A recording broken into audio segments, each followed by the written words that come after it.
Right, this is the Shapin Grime podcast, episode 5.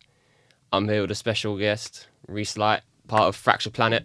Yo. Introduce yourself. Yeah, Tell us about you. Rhys Lite, come from down Brighton way. It's 11 a.m. by the way. It's been a long Journeys. drive up here. I had my football presentation last night as well, so it was a late one. But from down Brighton ways, like I said, with Fracture Planet, we're kind of generally like a South Coast based collective. Okay. There's people from all over the South, even up to kind of South London as well. So, but yeah, I've been doing music for probably about kind of 7-8 years now. Okay. And yeah, just kind of the main last 4 or 5 years just been pretty much just pure grime, a little bit of UKG on the side. Okay. Yeah. So starting out, if you're talking about a young Rhys, like where'd your name come from? What was the deciding factors from early that made you want to do music? To be fair, I always like listening to music. As a kid, I was one of them. I didn't watch a lot of TV or anything. I always had the radio on all the time. Always like One Extra and stuff like that. I kind of weirdly I missed a lot of the early grime days. Yeah. In the fact that I didn't have like a computer or anything, so I wasn't seeing all the freestyles on YouTube. I wasn't in London, so I didn't listen to the pirate radio sets. Yeah. Wasn't really watching TV, so I missed all the Channel U era and all that. So in many ways, I came quite late. Like a lot of my early influences are more like One Extra based stuff. So it was like UK funky a lot of the time. Yeah. And kind of a little bit more of the commercial grime was what got me into it in the first place. Like the Kano, Home Sweet Home album, that kind of stuff. Yeah. A lot of the early Wiley, like I think the earliest grime track that I remember being into was Numbers in Action by Wiley. Yeah. So that kind of middle era where grime started slipping into the mainstream a little bit. But yeah, I was quite sporty in that, so I never did any music as a kid. Like I went into music in school or anything, and then moved in with a couple of mates down in Brighton when I was about 20, 21, something like that. And one of them was a hip hop producer, one was a hip hop artist, so ETNLD. And a producer called Not Dead. He does more drum bass stuff now, but at the time, I was living with them and just had a go at writing some lyrics and that. Didn't really do much with it apart from we were just recording stuff at home and done a few kind of Brighton open mics and all that kind of stuff. And there's quite a decent hip hop scene in Brighton, not much of a grime scene. And then got involved with Fracture Planet. So Priest from Fracture Planet was running a big kind of Sound to the South cypher, big 8-bar rally. So I got involved with that, and then started kind of making links with people like Bang GK, coming up to Mode, and that was probably only, like I said, in the last kind of 4 years that's all started taking shape, and it's gone from there really. So in terms of sort of early solo music, do you remember like what it was like thinking? So if you live for hip hop producers, hip hop artists, what was it that turned you from either of those guys, but you're making grime music? Were you making grime music then, or were you with hip hop stuff? We were trying. Okay. I mean, it was terrible. I'm not gonna lie. Like, I wish someone had said to me at the time. Like, I probably had a bit of false confidence with it. I was one of them. Like, I wrote my first freestyle, and I was like, right, we're recording this now. We're gonna put it out on Facebook or whatever at the time. And at the time, I was like, yeah, this is sick. And then I look back on it a year later, and I was like, right, I wish someone had just told me, like, nah, just wait a bit. Just learn your craft a little bit. Many people go through that, though. Like, that's just... That's part of the journey. Yeah. But yeah, so I wanted to make grime. But like I said, because of the hip-hop roots, I tried to kind of say, well, we were kind of making like 130 BPM hip-hop. So I was trying to kind of push it towards grime. But because that wasn't their roots, obviously that's not what they were making. So it was kind of, for a little bit of a while, it was kind of nice because it was its own music. Like it doesn't really have like a genre. I wouldn't say it was quite different to what was out there, but it's not stuff I'd listen to now. Do you know what I mean? It only really shaped into grime when I got involved with Fracture Planet, and then I met actual grime producers and stuff from there. So you were caught between styles. Yeah, definitely. Yeah, and also I think naturally I've kind of found my style in the last like year. Really, it's kind of taken a while to get there. Like, from realizing there's a difference between sometimes what you like listening to and what you like make, or what you're good at making. So I like the more bouncy, like skippy grime, like Mez kind of tracks, like Normal Shoe and stuff like that, with like the kind of old like, upbeat samples Yeah. or R&G type stuff. I like a lot of that. So then I kind of started to try and make a little bit of that, or a bit of the louder, lairier grime, and then realised that's not really my style. That's not me as a person necessarily. So although I like listening to it, and when I'm on a set, I love it as well. Yeah. And it suits. But actually, stuff I've started making now, or producers I'm working with now, it's more like sometimes it's more like double time hip hop. Like Yeah. Actually, it's all 140, but it's more like classic like hip hop samples with just a kind of like the grime clap or hi hat pattern or something like that. So actually, like the more chilled out style of grime is Yeah. what suits my voice and suits my kind of the content that I rap about and stuff like that. So would you say that your style now, is it more based on lyrical stuff? Because is that Yeah. because of how you started making the music, or is that just a preference you've always? I think had? it just suits my personality more. Like Yeah. I'm not a loud, outgoing person. I'm quite thoughtful without being like particularly like overly over like a deep message or anything like that. Yeah. I just quite like looking quite intrinsically, but yeah, still kind of surface level stuff. Do you know what I mean? It's Yeah. so yeah, it's just suited that really. It's just naturally like I've realised that that's the sound that I'm better at making. And I still enjoy listening to it. Like I wouldn't make music that I don't enjoy making. It's just it's taken a while to get to my sound, I guess. Yeah. What would you say? Like how's that experiment going? Like from getting when you started, what do you say the main difference is between your first sort of tracks you were making then compared to now? Weirdly, probably what I'm making now is more similar to what I was first making. I think it was, yeah, like I said at the start, because I was working with hip hop producers, I kind of had that idea of I listened to a fair amount of hip hop, like American hip hop, still fairly commercial stuff, but like Kendrick Lamar, J. Cole, Yeah. Joey Badass, people like that. They were quite big albums when I started making music. So I was like, right, I quite like the idea of writing lyrics with a message, but I like rhyme. So I'm going to try and kind of mash them together. And like I said, it didn't really work at first, but now I've kind of ended up weirdly coming back around to that again. And then it was like, because I got involved with sets and stuff, that kind of middle period was like, oh, actually, I'm going to just make like heavy, hard hitting, like Larry grime. And then I'm going to go on like make some bass line stuff, because I quite like, when I'm mixing, I actually quite like mixing garage. Like, that's what I prefer to do as a DJ. So I was like, oh, maybe I'll just start MCing over that, and there'd be more sets if I'm a garage MC. Like I'll find a bit more places, because it's the live stuff I like doing. Like I do like making tracks, Yeah. but I way just prefer doing the live stuff. So in my head, I was like, right, let's just start making what's going to get me on more sets. So kind of in a way, I probably lost my way a little bit with that, of not like it's not chasing money or anything like that, but just chasing the opportunities of where I thought I could get on the mic more. And then like I said, I've circled back round again, and I think it's meeting the right producers on the way is what's helped. Like I said, the guys I was working before, they're now drum and bass producers, and they're going off doing their own thing, which is great. But they never really wanted to make grime, so that kind of passion was never there in the first place for making the right kind of beat for what I was thinking. Whereas now I'm working with like Cash is King through Fracture Planet. It used to be SK. Some stuff with J Wins as well. He's doing a lot at the moment. He's down in Hastings now as well. So that's a good like South Coast link up there. Yeah. And then a guy called Andrew making beats as well from down my way. Again, he's mainly a hip hop, like old school, like doing stuff like Analog Way on samplers and stuff like that. He's more that kind of style, but again, he likes making like the 70 BPM double time stuff basically. Yeah. So yeah, finding a sound which is nice now, I think. Okay.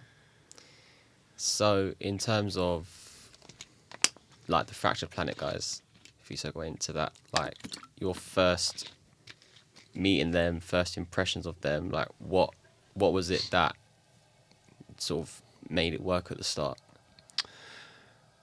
I think it's just that I mean, Fracture Planet is at the moment it's kind of now morphed into like a collective, but Fracture Planet originally, way back when it started, it kind of formed in like the thriving days of grime, I guess, when you had a lot of, the thriving YouTube days is more what it was. So it was, Fracture Planet itself was a channel run by Priest, Bunch, and a couple of Ashford guys.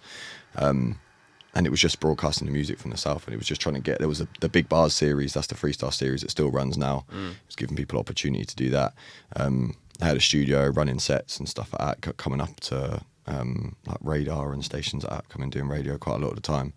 So it was never really like a collective, but they'd still do stuff as a collective, or they'd still run events, they'd still run dances, things like that. And then it just kind of, I'd say probably from once that 8 Bar rally went out, that kind of got quite a lot of traction.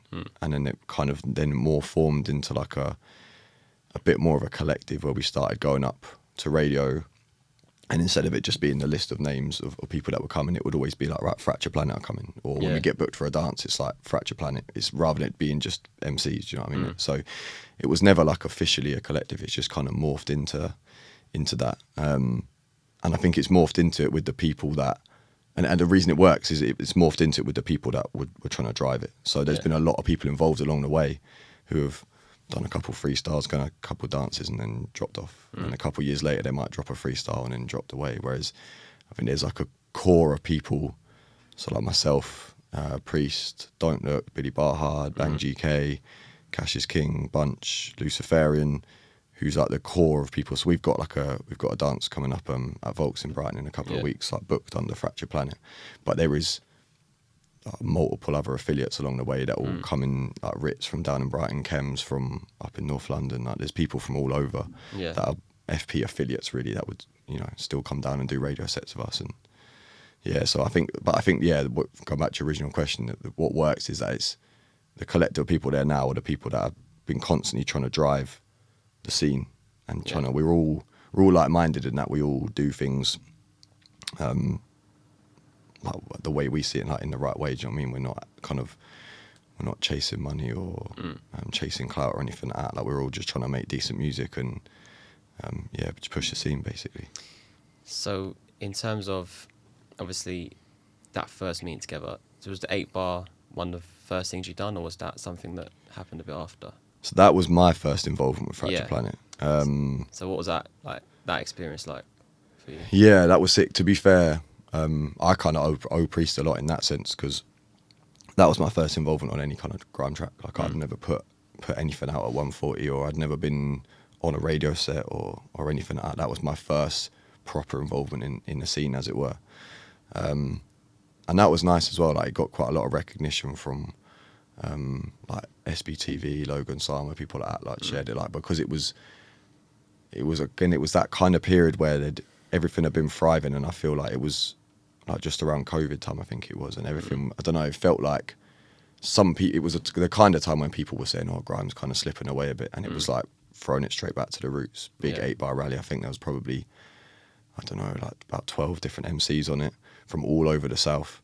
And yeah, just it's a hard tune, to be fair. Sounds of the South. Like, it still does kind of like, it still gets constant plays and stuff now like, on YouTube, and that that was, for me, that was from coming from Brighton, where there is no grime scene really, and not really knowing how to get into it, or not really knowing like kind of seeing the scene from the outside. That was my first, okay, this is how it should be. Do you know what I mean? That kind of feeling of, this is what I've been looking for. Do you know what I mean? This is these are the kind of people I need to surround myself with. These are the kind of people that I need to be working with in the future. So in terms of after that, what do you think sort of drew you in, and what do you think worked with everyone else for you to then push on, keep working with them, keep progressing your sound? Because that's the first grime track you were really on. What did that spark in you to think, oh, you know what, I should actually carry on and push this forward and keep going?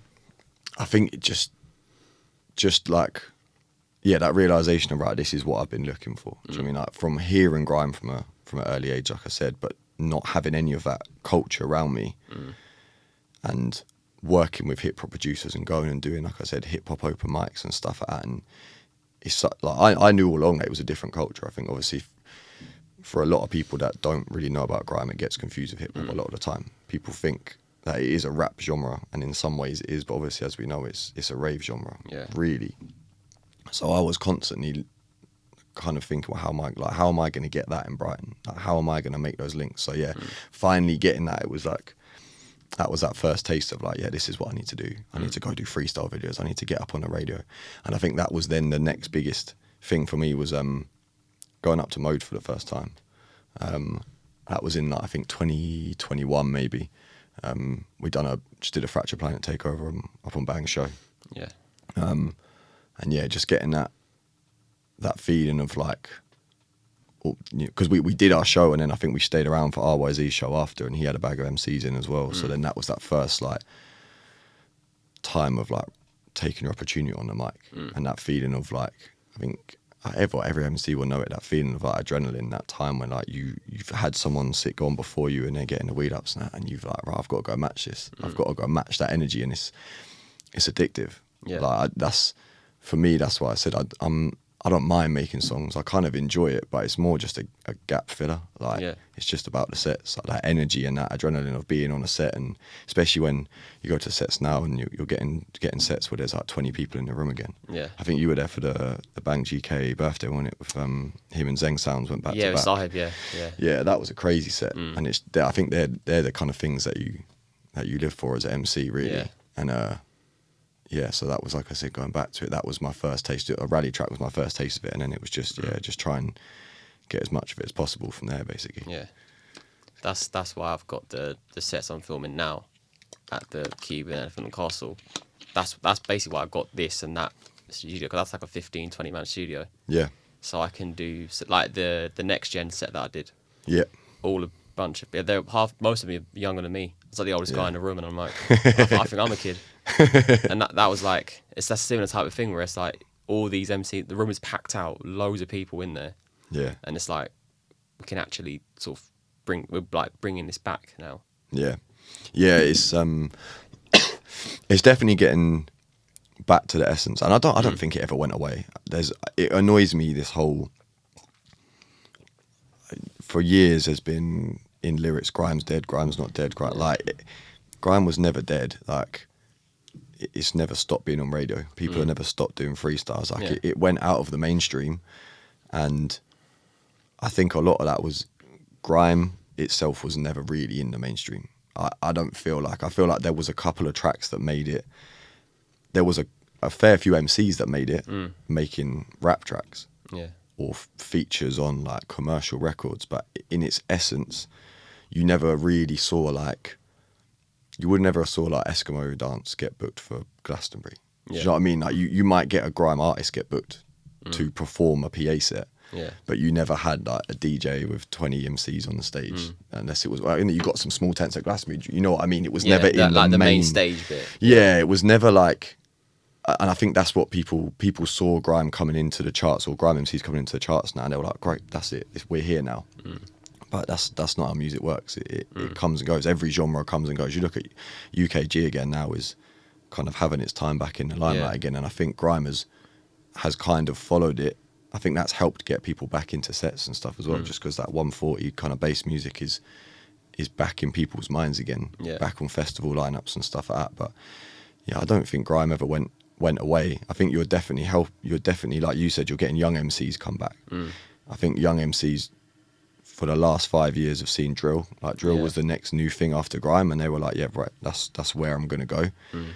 But now they're thinking, okay, yeah, sets, that's where the energy's at. I think obviously AG, Mac 10 have had a lot to say in that. I think in some ways that's, in a weird way, it's created a couple of problems as well, though. So I think you see like the sets you're doing and the radio sets, that's great, because they're still traditional sets, and then they're the way you can get those kind of sets in the dance as well, which is what everyone really wants. But I think some of the young MCs that I've seen coming through, they see like someone like AG or Mac 10 set, and it's like, oh, okay, there's a camera in front of me, that's what a Grime says. I go, I stand there with no one else in the room, I spit a 16 at the camera, I walk away, I put it on Instagram. Like, I think there's a little bit of that. They're, especially AG stuff, I think it's just sort of marketed and tailored different to what we'd normally expect. Like that is where I think, for me, you go and your opportunity is there. That's your way to get yourself out there. I wouldn't say, as an up and coming artist, you're up and artist, I wouldn't say, make sure you're always at AG's things every single week, because he's probably not just going to have the same person on every week. No. Do you know what I mean? I think that's more of like a broadcast and opportunity that way. Mac 10s is similar, but Mac 10 does have a bit more of the grime Yeah. sort of essence in there. They're But- definitely both good for the But scene. they, yeah, like they and are. what they've done. I think they're just tailored different to what we Yeah. would normally expect. I think it's more like I don't have a problem at all with what they're Yeah. doing. I think what they're doing is great for the scene, and it's definitely brought the attention to young MCs again. Yeah. I think what we've got to do, well, you're already doing it. Like I'm trying to do it down in Brighton. I've got a show on a station called Code South. Okay. I'm trying to do a similar thing. Is we've got to then get those MCs from when they're putting the content out. Be like, right now come radio. Now Yeah. you've got your in, like you found your in to the scene. Now this is how you do it. You go to Mode, you go to Yeah. Represent, you go to your local stations if you're not from London. Do you know what I mean? You go to, if you're in Birmingham, you go on BSR or whatever it is.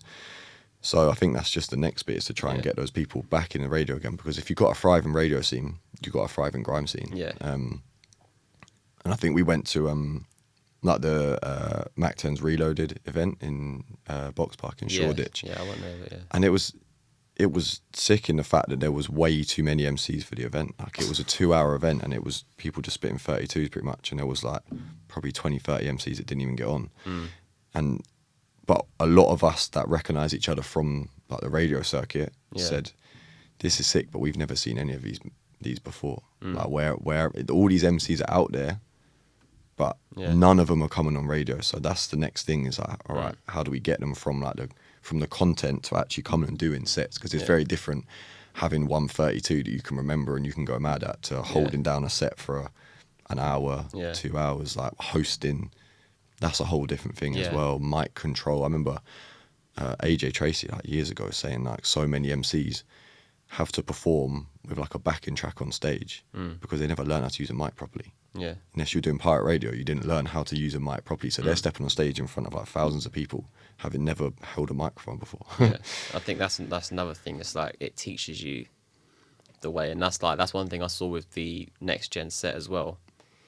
Some of them, like, this is no disrespect to anybody who was on that set, because everyone did very well, but you could tell what ones had been on my stuff or other radio stations before, and some of them who weren't. Yeah. Same thing with my best video on my channel was at Voices Radio, and some of those guys there were like, Is that the Bristol one? no, this was September. I had Freed and Cillian on it. Oh yeah. We had about yeah, 30 people in there. It was mental. that was mad. Bang was there. And someone was like, this is my first set. And even then I was surprised. Some people said that was their first ever set on radio. And they still did okay in terms of holding a mic, doing well. Fair play to them, because I know my first time was okay, but it was, well, no, to be fair, my first time was on Trickster Radio. So I used to be down in Brighton, and they had a Fracture Planet show on there. And to be fair, that's how a lot of other links got made. Like that's how, so Priest and Bunch had Bang GK and Luciferian down. So that's how that link was made. And Billy Baha come down another time. They used to do that with people like Hamdi back in the day. So they were sharing a show with them. And that was my first experience on Trickster with Ritz and Priest. And then I remember feeling like I'd done fine. Yeah. And then going away and listening to it and being like, wow, there's a whole nother level. You can't just have the bars. There's a whole way you've got to deliver them. Like realizing that how you sound in your head is not necessarily how it comes across on the mic. Yeah. Like the energy you've actually got to put through that microphone, especially when a lot of the sets we go on, radio sets, there's no sound engineer or anything. So you can't just wing it for an hour and hope it's all right. You've got to be confident that you're nailing it. Otherwise, you just wasted an hour on a set because no one's heard it. Or it's well distorted or something. There is also a thing I think of, and this is what I want to provide for people, like the opportunity to make sure that you are crafting your sound. Like that's why I sort of run the things the way I run things, where I want to work with people my age, like young MCs coming through, to give them that opportunity. Because then, like I said, when people were, going, oh, thank you, man, I've never been radio before, I was like, you're actually sick. That's your first radio show, and you are cold. That's and I've cool. had them guys back on, like, 2 or 3 times. Yeah, nice. Just to make sure that, they're able to perfect their craft. So now I see, Jai D, he's one guy, he done his music militia the other day. Nice. And I'm like, that's sick. And he came up to me and was like, I haven't been on radio before. And I'm like, you're cold. Yeah. And he was on a next gen set, and I would like to get him back as well for some more stuff. Nice. So I think we also need to provide the platform for people to improve, which is what radio does. But there's also, I think, with radio, and this is something that I try and do, there's so much content you can even get out of radio. So even where these guys are thinking, I just want to go AGs and get the content, there's so much content you can get. Like a radio set is what we normally, the MCs are on for an hour, right? Yeah, normally, yeah. That's an hour's worth of. You could even split that up into 60 seconds. That is 60 clips. Yeah. Do you know what I mean? Like there's so much opportunity for content that can just go for days and days and days. Like I think I don't post enough on Shapin Grime, and yeah, I'm posting nearly 2 times a day. Yeah. Do you know what I mean? So if you're an artist who's thinking, how do I make sure I've got content for this and that, and you know, you can do throwbacks from old sets you've done. Yeah. I think radio is so important for that, because you can literally do anything. It's where you sound out your new bars and new flows and meet, like, most of the producers that I've worked with have either been met through radio or like a beat's been played on radio and I've asked who it was, and then I found them on Insta after, or they've been tagged in the clip of me spitting on it and they've messaged me like, yeah, without radio, that is the essence of all grime, basically. You want to have everything perfected so that if you then go to a rave or you're doing a freestyle video or something like that, or live freestyle, like, it's, you know, you're gonna nail it because you've done it on radio loads of times before. We've got I've got a show. It's once a month at the moment, so it's every third Wednesday, 10 p.m. till 12 a.m. on Code South. So it's on all the socials. It's Code South official. If you're in the Brighton area, it's on DAB. It's on Mixcloud. There's like a live stream and stuff like that. We post quite a lot. It's called the Rhythm and Verse Show. So I've tried to make it slightly different because there's so many grime shows out there at the moment on bigger stations. Yeah, I kind of feel like, right, if someone's going to want to go listen to a grime set, they're more likely to go on a Mode or a Represent or look back at a Shapin Grime or something like that. Like, so I've tried to go for a bit like RYZ does with his Croydon FM show. Yeah, like, there's a lot of vocal tracks, new tracks that come out this month and stuff like that. A lot of like beats that I'll just run a cappellas over and stuff like that. We do try and get the young MCs on in Brighton as well, just to try and I want to have that base so that if there's MCs coming through in Brighton, they're like, right, I need to go get on this show to advertise a set that I've got coming up or something coming out. That's important. That's like the local. Yeah, there's nothing platforms. Else from, I don't even know, on the south coast. There's nothing. There's nothing east. There's nothing all the way to Kent. There's nothing. I feel like there's some stations in like Portsmouth, I think, is like the next one along the south coast from Brighton. So it needs to be like the hub for there. Or Worthing, I think Rhys has got a show in Worthing. I think he's going to have one on Decadence soon as well. But yeah, you need that hub. You need that place that you know as an MC you can go to, and like we said, craft, learn your craft. Because grime thrives off community and collaborating and for real working together. I think that's the kind of thing I want to do. That's why, you know, I've got you on, and I've had, you know, the Zen guys. I've had, you know, I went up to Manchester to film an episode and film the set I've just put out. Like, nice. We wouldn't be where we are if we didn't have that. Yeah. I would not be able to do this stuff if I didn't have that. I'm a guy from Norfolk. Like, Norfolk's not. It's still technically in London, but there's not many grime MCs that come out of Norfolk. Yeah. If any. Yeah. It's just I've just had to basically just meet and talk to everybody, get myself out there, and you know, I've been doing grime content for 4.5 years now. Nice. So like, it's achievable. Exactly that. It makes the community, because people come, like you say, they come hours. Like anytime we come up to anything for London, it's a couple hours minimum. Do you know what I mean? But we do it because you know that community is going to be there. If you didn't have those hubs, you can't make the sound. Like all you end up doing is making songs, and that's not what grime is. Like, it's great to make them, but that's not what grime is. Like, So in terms of, we bring this back to the Fractured Planet stuff. So you've obviously done your 8-bar, and you're doing all these shows. You got your radio residency and stuff. What would you say now, if you could like summarize Fractured Planet now and where you'd want to take it in the future? Like, do you think you've now sort of got that like foundation locked down of what Fractured Planet is, and how then do you build on it, and where would you want to take it and stuff like that? Yeah, I think it's solidified the fact that we want to be a collective out there getting bookings. So to be fair, the difficult thing is, I kind of look at other similar collectives. Like I'm looking at like a Skeen, or like a Payback or something like that. And the one thing we want to do more of is make more music together. Yeah.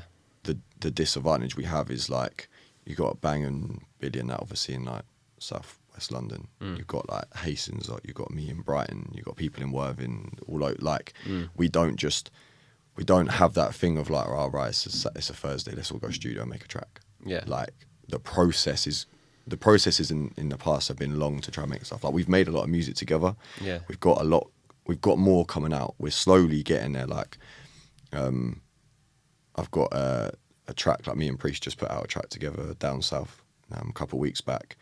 Me and Bang have got a track with verses on, which will probably have verses from Luciferian and Priest. Me and Billy have got a UKG tune coming out probably in the next few weeks. So things are happening, but that's what we want to push more of. Yeah. Over the last few years, we were working more at just trying to get the bookings together. So we done Small World Festival in Ashford. We've done that for a couple of years. We've been at Volks a couple of times. We've got with Powerhouse. We've got a set next Friday the 16th.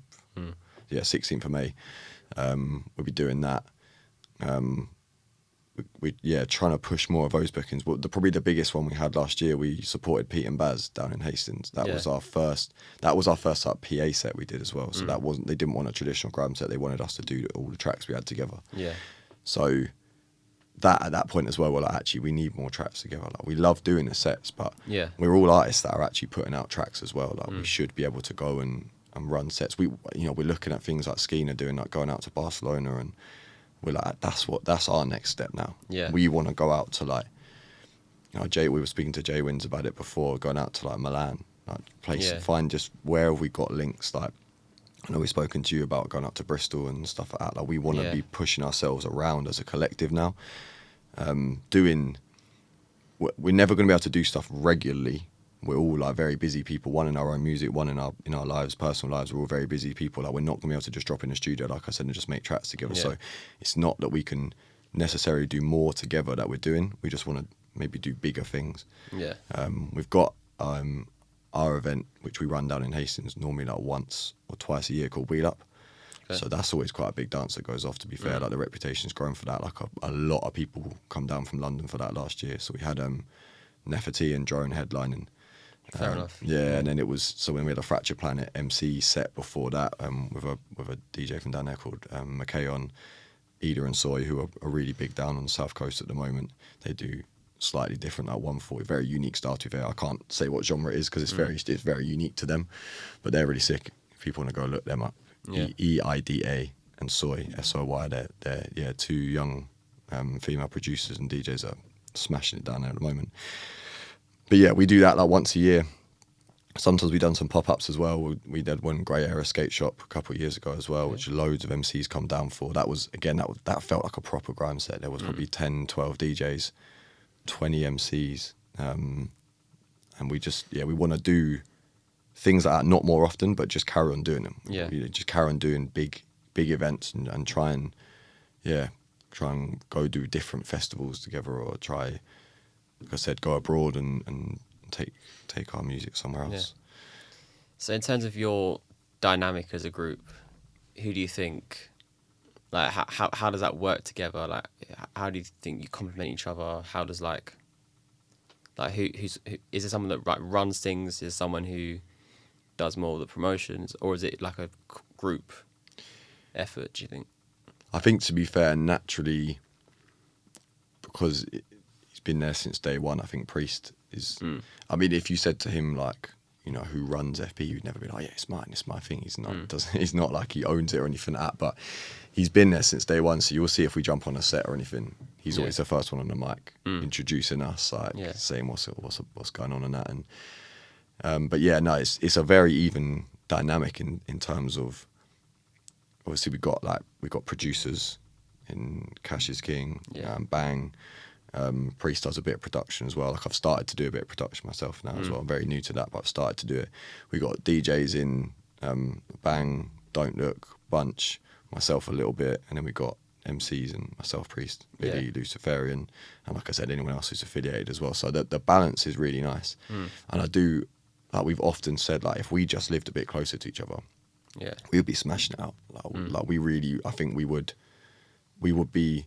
I feel like a lot of people over the last couple of years have started to know the name Fracture Planet in the scene a bit more. Like when we were turning up to radio 4 years ago, it was more like, oh yeah, who are you guys? Like we didn't know you come down from Hastings or anything like that.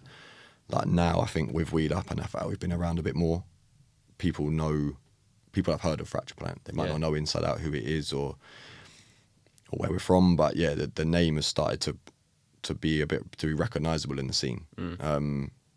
But yeah, I think if we were in a closer, if we had like a base or something, do you know what I mean, or a studio or anything like that, I think we'd be a bit more of a household name in the scene, to be honest. Does it not feel like, for example, say if you're recording tracks together, would it not feel right to like sort of do them in your own areas and like just send them through, or does that not? That's what we do. Do you have to do it's which like it works. There's some sick tunes out there, but the best things that have been made are the ones that are made in studio and people together. Like my personal favourite track of mine is one called Circle with Priest and Cash is King, and that would just happen. That wasn't even planned. We were in the studio recording something completely different, and we jumped outside for a second. Cash just ran a beat, and I just dropped a verse over it. And Priest said, "Hang on, I got a verse for that as well.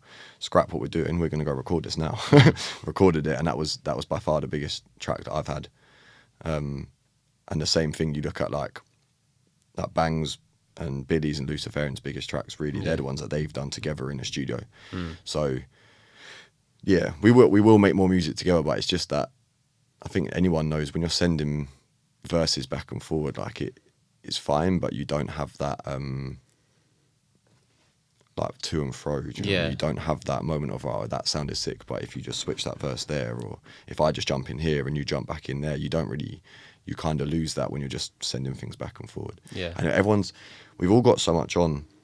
Sometimes someone will send you something and you don't open it for 2 weeks, and then you go to record it and your mic ain't working, and then you wait another 2 weeks. Do you know what I mean? Things just get lost like in everything else. So yeah, but we're all very ambitious people. Like we kind of turned around in the last couple of years and been like, look, we want to do more. Like I said, we are getting ourselves out there. Like we had the Pete and Baz show. We are getting the bookings coming through at the moment. I think it's always harder as MCs to get bookings anyway. I think like it's a little bit easier for DJs to get booking generally. Like a lot of promoters struggle to make money like they used to. Events are more expensive to run, harder to get people to come for tickets. So like naturally a promoter, if they know they can fill a bill with DJs, they're just going to fill it with DJs. It's a less of a risk. Whereas if they're like trying to pay MCs and that as well, it's a higher risk event in many ways. So yeah, like it is harder. It's hard to get those bookings, but that's our thing. Like we want to get out there and we want to do more in that sense. What was a Pete and Baz show like? Yeah, that was a bit mad, to be fair. It was cool because it was a sellout. So it was their UK tour. Yeah. Not even UK tour actually. It was a world tour because that's insane. Yeah, the day so they'd come from Portsmouth the day before. Yeah. And then so they were with us that on the Wednesday night, and then the Thursday night they were going to Berlin. Yeah. And on the Friday they were supporting Eminem in Dubai.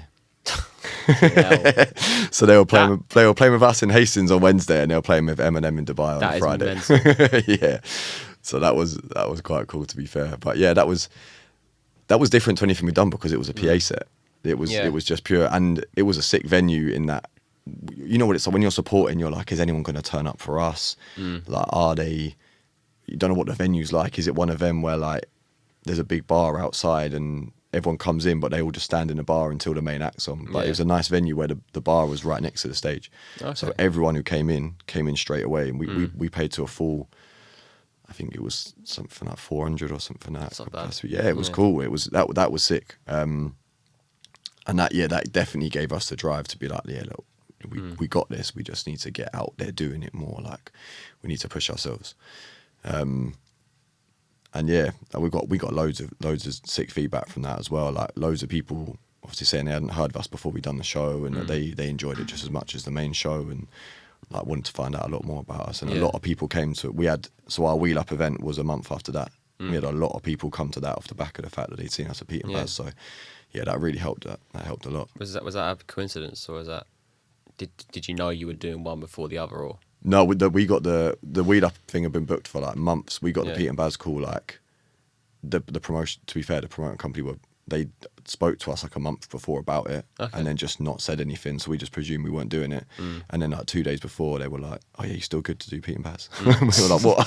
They giving us no details or nothing." Yeah. I know Priest had to do a lot of work and Bunch had to do a lot of work to pattern it up behind the scenes, but yeah, that was a very much that was just coincidence that it happened to work really well. Yeah. Yeah, but yeah, that was a sick event, to be fair. Is there more? Do you think more things you could do in terms of PAs like that? Because there's not really a lot of like PAs, things like that. I know Joe Fire just started his PA House event series and stuff, but I feel like there is a lot of focus on doing sets. Yeah, Do you think that things like doing PAs? Do you think that that's something we should like have a bit more focus on? it's never a bad thing, is it? I think if you enjoy doing it as an artist, then yeah. It helps in terms of money as well. Like if you're trying to make a living from music, Yeah. it's definitely going to help. And promoters at festivals now they're far more likely to book someone for a PA set. I think there's not that many artists, I don't think, who have successfully made that transition from being sick on sets to making like really sick grime tracks. We all like the style of grime doesn't relate to a track a lot of the time, does it? Do you know what I mean? That kind of high energy for 16 bars. It's sick on freestyles. Yeah. But I think there's only a handful of MCs sometimes when you hear an MC that you've loved on the set that they've got like an album coming out or something. I don't know about you, but I think a lot of the time it never really hits the same when it's on a track. This is why I ask, because like I feel like in terms of, because not to turn grime mainstream, I don't want that. I don't think it doesn't need to exist in that realm. No. But artists need to make money. That's the thing. So I think if there's a way, like I say, I couldn't go to Joe Fire's event, but big him up, because that is definitely a way forward. Yeah, fair play. In terms of giving artists that opportunity to also make sure they can hold that down. Yeah. Because if they can then go forward and do more stuff like that, they're more likely to get bookings for things outside of, like a Fabric. Yeah. Fabric is very good. Fabric is probably like not the ceiling, but like, people look to go, oh, I got a Fabric, that's sick. Yeah, like a boiler like, room or a Fabric or something. Do you know what I mean? So, that's something you could do, like a Glasto or other like festival like that. I think there's something we need to sort of like push both in different ways. Because I feel like for me, if I go to an event as a grime fan, I'm always expecting a set, but at the same time, it would be cool to hear artists also translate like the energy on sets and their lyrics on sets into tracks. I guess it's the essence of it, isn't it? So if grime is a dance genre, Yeah. and you wouldn't have any other dance genres that do PA sets. Yeah. That's the problem, isn't it? Like, you'd never imagine like a drum and bass producer doing a PA set, like just playing a track one by one by one. Like, it doesn't work. But because grime is in that kind of strange crossover when you can have, like, my favourite grime, like proper studio grime album is Outbursts from Manga, Outbursts from the Outskirt. And I think I'm sure there is other ones out there, but for me, that's one of the only ones that really still like captures like bars that he could do on a set. But because he's he's a very lyrical rapper, a very lyrical MC, it works. Whereas, it's hard.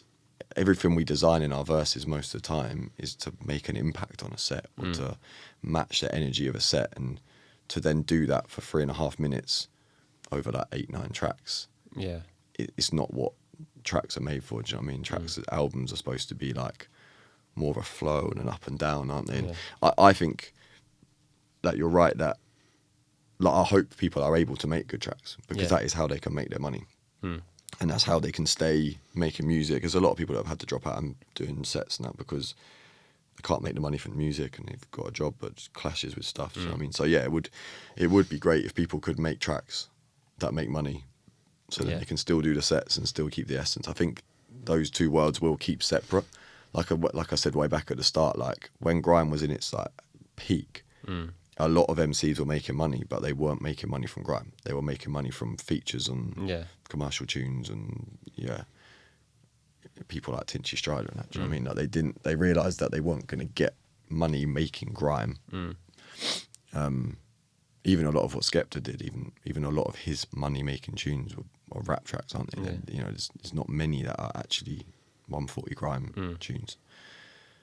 So yeah, I think it'd be interesting to see where that goes now. It'd be interesting to see if people start making it back into those, like I said, more mainstream spaces, getting the money that way, or if grime now has kind of found its place of like, right now this is an underground genre. Radio sets are where we're at, you know, fabric sets, things like that. Yeah, I don't know. Be interesting. I know that obviously Logan put out an album fairly recently, didn't he? Yeah. And that, to be fair, I thought there was a number of sick tracks on there. Yeah, because he done the whole thing himself for that as well. Yeah, all That's self-production, what made everything like that, yeah. Made that good. Yeah. I think we are in a It's healthier mad. place with that though, because like grime is sort of diversifying as well. Like you look at someone like Names Bliss, he makes a completely different type of grime than what we're sort of used to, but it still works, and he can still hold down a set. I feel because his bars are like, they might be very casual and mellowed, but there's still that sort of assertive like delivery that he has in those and the things he's saying. Like he's still confident enough, and he's still making sure you understand how good he is, but it's just on a completely different sound. And then he does like the storytelling stuff. So that's sort of maybe a way that you can blend both. Yeah. Or you can go like that the Mez route, which is just like your high energy on set, high energy track as well. Yeah, Mez and Duppy, to be fair, as well. Yeah, exactly. Duppy They're two that have managed to take exactly what they do on a set and just put it straight into a track. Yeah. And that, fair play to them, because that's not easy to do. And I think that's sick that they've been able to do that. And to be fair, I actually way prefer Duppy on actual tracks than on sets. Really, like I think his tracks are mad. But yeah, I think that going back to Bliss as well, I think that's good for young MCs to see that as well. Yeah. Because everyone wants the wheel ups. Everyone wants that high energy, like people grabbing your shoulders, shaking you because you just made the room go mad. But you can't run an hour set with just MCs with reload bars. You need, in the same way the DJs will drop high octane stuff and then they'll mellow it out for a little bit or throw in something a bit wavy or something a bit dubsteppy.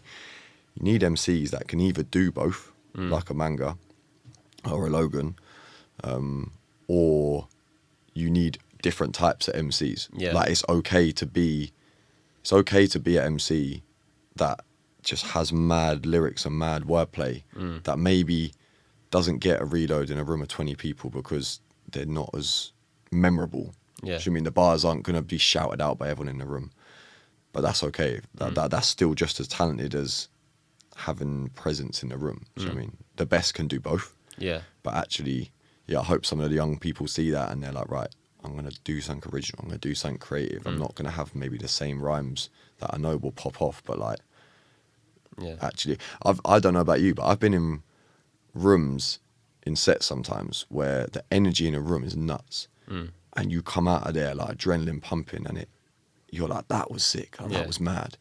Then you go and listen to it.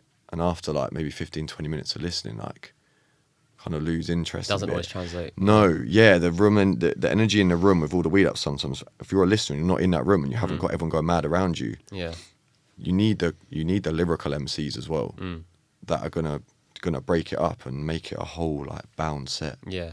I think as well, grime is basic, like this is, I mean, at its foundation, at its core, like we've said, is live. You kind of have to be there to get the absolute best out of any recorded set. This is why I try and like live stream my stuff, and I don't I make sure not to like plug the audio into the mixer into my phone, so you can actually hear the, because like you can hear the energy of the room around you. Yeah, That's yeah. what you want. Yeah. Obviously, when it goes on the channel, I don't want that because it's not as professional. But that's sort of what you want to be in, and I'd love Yeah. to go into events one day. I just need the funds Yeah. and the know-how. But That's the hard thing with events. we'll get there one day. Yeah. But it's just about trying to translate all three of them, like the live energy, tracks, and recorded stuff from sets or radio, whatever. Trying to bring that all together. And, you know, if you can do that as a up-and-coming MC, especially in today's age where you can just start and record content, you could, if you wanted to do everything yourself. Yeah. You know, you could even DJ your own set if you really had the talent to. Yeah. And go and record it, and, you know, you have enough content there. I feel like a lot of people fell into that trap probably kind of around like 2018, 2019, 2020, when content became more of a thing. Yeah. And that was exactly the thing. People that are not around London got into, oh yeah, I just film a freestyle at home and it might get 1,000 views. Oh, that'd be sick. And then I think over the years, probably people realise like, what? Do you know what I mean? Like, content is cool to look back on yourself, but there's so much out there. Yeah. What does it get? Like, and the thing is as well these days, because there's so much content, if you're plugging a track or something, a lot of time people don't bother clicking through. Like, they might watch a video and go, that's mad. And then scroll next through, video, that's mad as well. Yeah. Swipe, that's mad. Like, so if you couldn't use it for promotional purposes a lot of the time, like you could use it to just get your name out there a little bit. Yeah, that's what I mean. Yeah. But it's not. It only still puts your name in the right places. You still got to be in those places. You got to go, like we said all through this. You got to go to radio. You got to go and do the sets. Like, that's what you do it for. If you're in grime, that must be your end goal.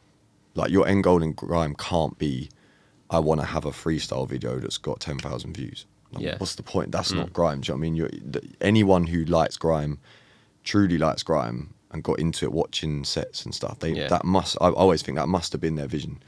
Or producers, they must think, right, I want my tune to be played on a set with so-and-so MC or whatever like that. So yeah, I think content kind of made a bit of a false seeding for people. Do you know what I mean? Yeah. It made people think that, oh yeah, like you said, I can just do this all at home. I think it's a good starting point. But it's It's got its uses. Yeah, especially if you can get to places. Yeah. Like, even for me, like, I know obviously you've driven there, and you've driven like what, an hour and a half, 2 hours. Yeah, 2 hours. Yeah. Do you know what I mean? Even like, this is mad for me to get to somewhere like Mode. That takes over an hour and a half. Yeah. And I live in London. Yeah, that's what's nuts. That's mad, but you kind of just have to do it. I remember when I left Grime Originals and started Shapin Grime, this was 2023 times, that summer, I was everywhere. Yeah. I was 4 a.m., 6 a.m. getting home for like 2 months. Yeah, nice. Like, and I think, I was like, I'm barely speaking to anybody at home here. I'm just eating like flipping crap food every day, but like, I'm just making sure that I'm out here getting like myself known, and people now know that I'm doing my own stuff. I didn't have the know-how that I have now then, but you can't expect that. Yeah. You know, the content wasn't as polished as it is now, and there's still so much I can improve on now. But, you know, at least just get yourself out there, and, you know, you're gonna have to figure it out. Yeah. And at the end of the day, people can give you advice, but, you know, you might not be able to have that. You might not even know anybody to give you advice. Yeah, you got to get in them spaces. Just figure it out yourself, and you know, even coming from where you come from, like, obviously you said there's no grime scene there, but you've kind of made it. Yeah, we're trying to build it. Do you know what I mean? Yeah. You're building it, and you're putting events on. You've got the radio show, and you've got these things.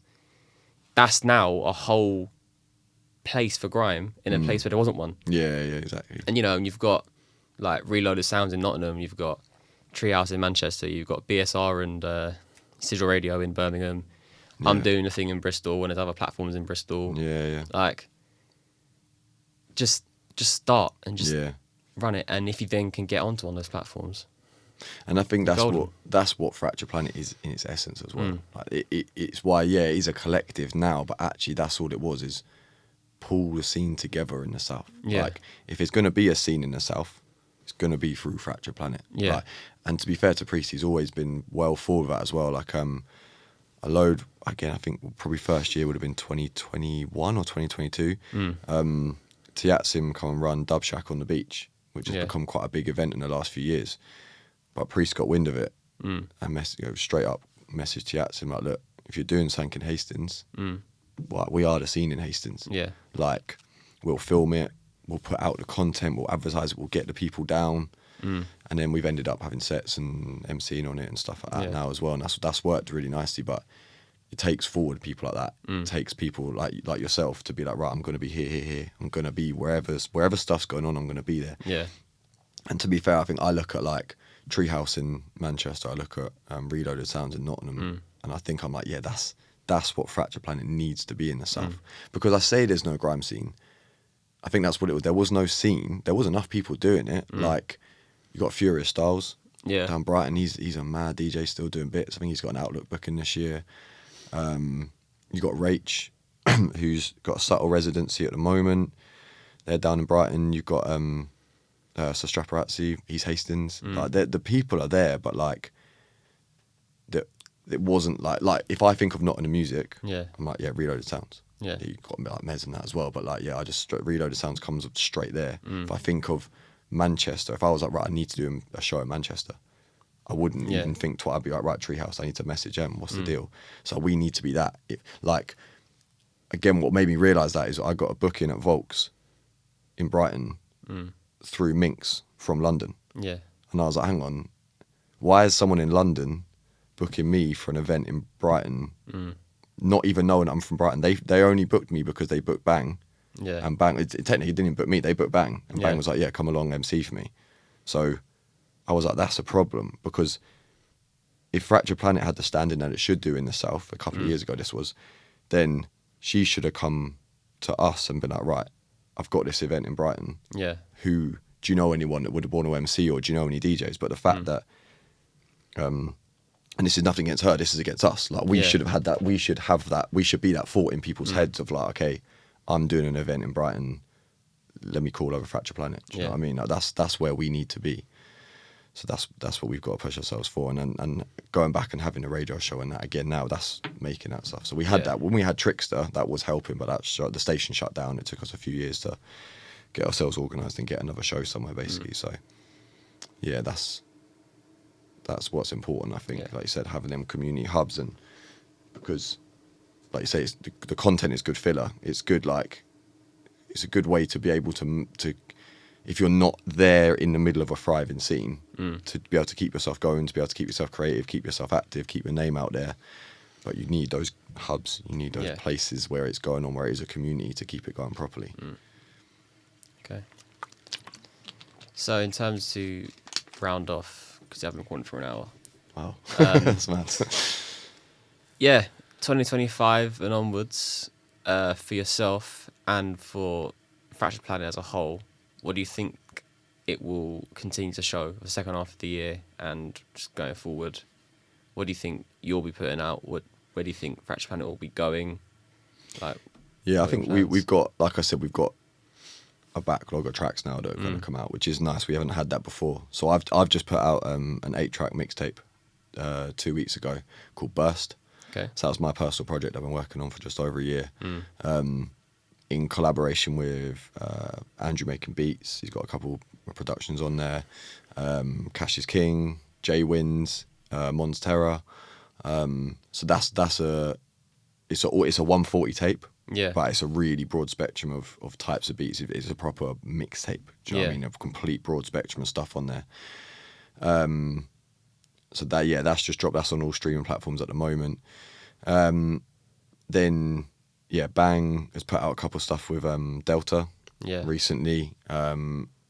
Him and Billy and Luciferian have been in the studio, I know that, so they've got some stuff to come. But like I said, I've got stuff with Bang, Lucy, Priest. Me and Priest have just put a tune out. Me and Billy are waiting to put this UKG tune out as well.